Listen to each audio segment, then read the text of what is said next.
It's not often that I get an audience in Manhattan, but somehow I've come out of the West Coast and fallen into a reading down at the Lower Manhattan Cultural Council Gallery. And I'm sandwiched between actual novelists and great glass buildings, and I have no idea what I'm going to say. So I decide to dust off my old Hamlet holds the camcorder like a skull trick and just tell the only story I really know that's honest. Hamlet style. I am. Okay. See, one of the things that's great about movies is they're kind of universal and most people have seen. Like, these are 8.5 of my favorite films, the half being The Red Balloon. Because it's a short, right? But the other thing that, like, movies start kind of interestingly, even at a graphic level, at the logo, the corporate logo. If you look at it, they're all sort of globes. And, here's like, you can see a small version of it, where even like the MGM almost looks, the lion, like the later 70s version, looks almost like a yin and a yang, They're all spinning globes, duality of man and reaching to some kind of peak, So, this is a story that, oh God, it's got to be 12 years old. But as many times as I stop wanting to tell it, and I've only told it once 12 years ago, it dies, but it lives, and it keeps coming up again. And this is actually a shot from Citizen Kane, a very famous shot, that's happening in the far, far background while Agnes Moorehead is signing Charles Foster off to be, part of a trust. But he is in the background at war with himself, even at the very start of the film. I'm zoomed all the way in on it and made it into a little loop. But, it just keeps going around and around. So, these are 8.5 of favorite films that I've sort of fetishized shot to try to tell a story, which is really just a true story, which is just a story that happened to me. Not a movie. Although I'm making a movie now. So it's confusing, but it's not. I know it's abstract, but we'll get a little more literal. It takes place when my dad was dying of cancer. And I shut down my studio and sort of spent a time, instead of creating, I don't know what you'd call it, but watching something end, which was my father's life. And he was a graphic designer, and that's why, like, logos and things like that are kind of important to me. So we spent a lot of time. Right now, Jimmy Stewart in Rear Window is filling in for my dad. He was scratching himself a lot. The chemotherapy, whatever. And I brought back a back scratcher from Hawaii, from Waikiki. And it came in really handy, and he'd sit there, give me a nice bolus of morphine. And we watched a lot of television and a lot of old movies. And one of the weird things was, this is right around the time that Jerry Garcia died. And PBS, I guess the Grateful Dead became golden oldies. So during the pledge drives, they started showing old Grateful Dead concerts on television. And nothing in my father's life registered unless it was in the New York Times or on PBS. So it was his first experience with the Grateful Dead, And he turned to me one day and he said, "Lexi, you saw the Dead, yeah?" And I said, "Yeah, Dad, I saw the Dead. I like it." He was from Switzerland, so he had this German accent. "It's like Miles Davis," which would have made Jerry Garcia very happy and Miles Davis pissed off. But there it was. And he said to me, "When I get better, I'm going to see the Dead." And I said, wait. Jerry's dead. Yeah, it's a Grateful Dead. I love it. Give me a bolus. No. I mean, he's dead. Like, really dead? Yeah, was Caesar dead? And then he nodded out.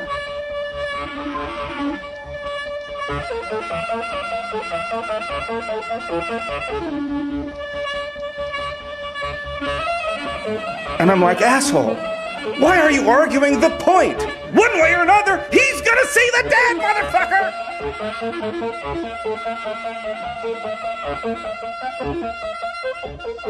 When the time came, he started swelling up like... Who's that character in Charlie and the Chocolate Factory? Is it Veruca Salt or...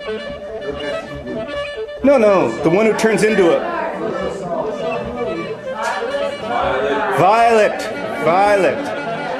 His lymph system shut down and began swelling up like this enormous balloon, you know, and his eyes kept getting smaller and his body kept getting bigger. And we all knew it was over. He didn't die immediately. There's this noise, and I've been looking for over a decade to try to explain like what that noise was. It's called the death rattle. I hope you've never heard it. I hope you never will hear it. The best I've come up with is if you had a room full of water coolers and you were emptying them all at the same time, and that glugging sound could go on for about 2 hours, maybe amplified. I mean, it's impossibly loud, impossibly weird, and impossibly final. And so we knew it was coming, and it was about the length of a movie, 2 hours, very late at night. And then he died. And it seemed kind of final. And you would think we'd all get really, really sad, you know, or something.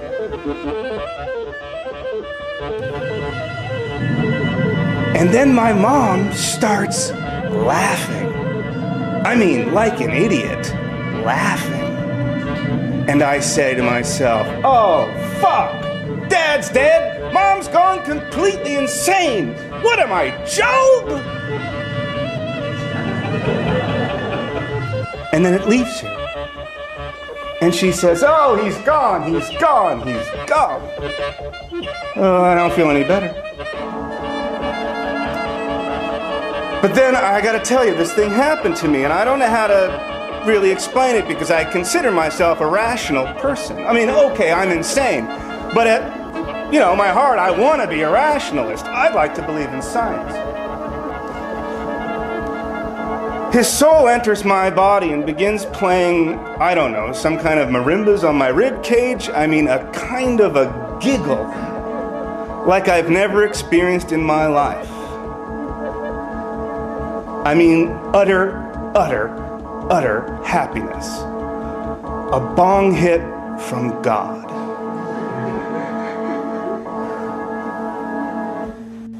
And it shoots out the top of my head. You know, where the Jews wear a yarmulke?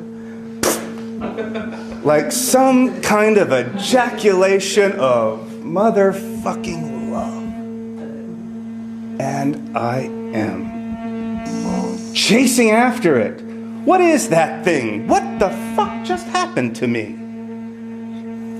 And this is a shot drawing from Bergman's Wild Strawberries. My mom's favorite movie. In fact, she used to walk around in college with a watch from her grandfather that had no hands on it, in homage to that movie.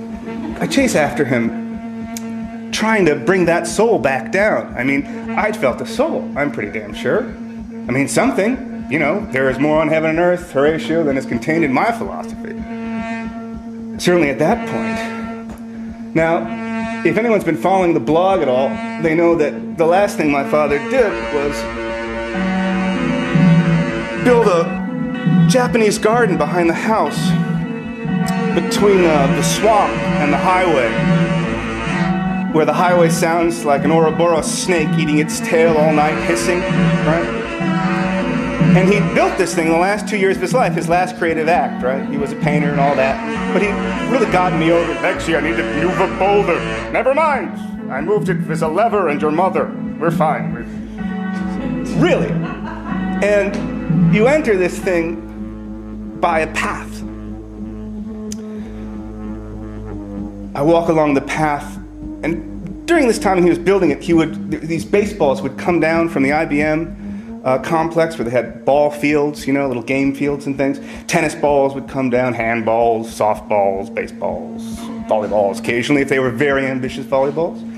So I'm walking along the path and I pick up this softball, red stitching around two shapes of infinity, grasping a sphere, right? I mean, that's how I look at a baseball now. And I pick it up thinking, I know I'm in a moment here. I've chased my father's soul out to his garden that he spent 2 years building. I probably ought to pick up this ball. So I do, and I'm thinking I'm going to stick it on a painting, And you enter the garden the way I entered the world, through an island called my mother, Sainte Helena. And then you go to the Ile de Saint Louis. This is, of course, a famous shot from Citizen Kane. Rosebud sphere there, which, when I saw the movie again, it looks like a little Swiss chalet. It looked like, Jesus, divorcing laws like right this for me. I don't think so, but it felt that way. I take the softball, the one that I was saving for the painting, I toss it into the river out of just a response. Now, I'm watching sticks go down and algae go down and fish go down, and the ball sits out in the center of the river for I know not how long, until I notice that it's sitting in the center of the river, and I say, well, that's pretty odd. Ball comes back to the shore, and I say, oh, you are fucking with me. I pick it up. I throw it back in. It sits there. It seems to wink at me. Comes back. I said, come on. We do this for a bit.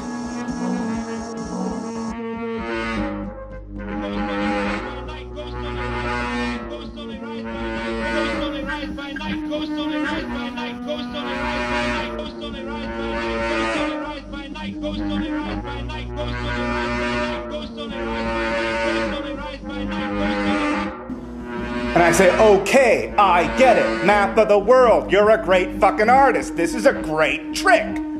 But like Bugs Bunny, Dad, you can only do it once.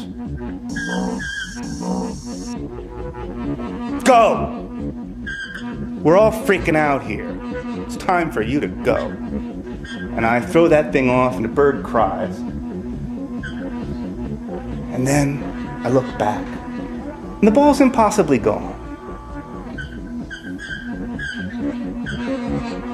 I chase it out. I'm not giving up that easy. Come on. I believe in science. I run through the thicket over to the Okefenokee swamp area. Surely it's gotten caught in one of these bogs and rails.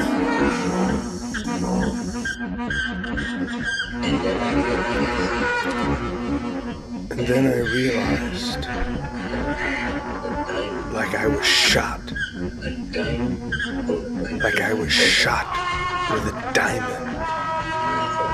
Like a diamond bullet straight through my forehead. And I thought, my God, the genius of that. The genius of Daffy Duck.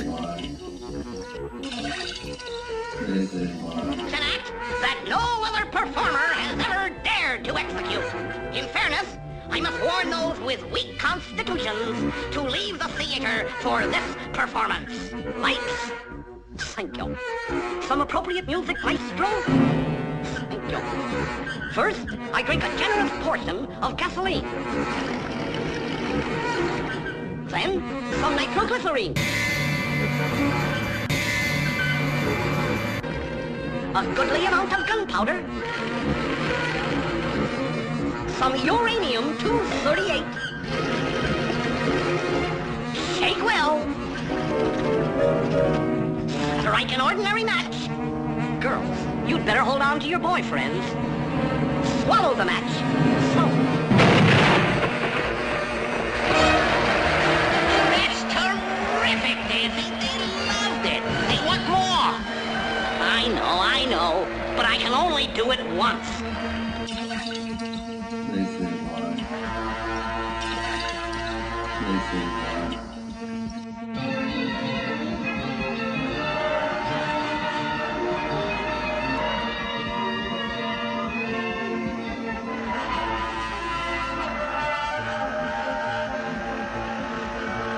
Thank you and good night. Thank you. Thank you very much.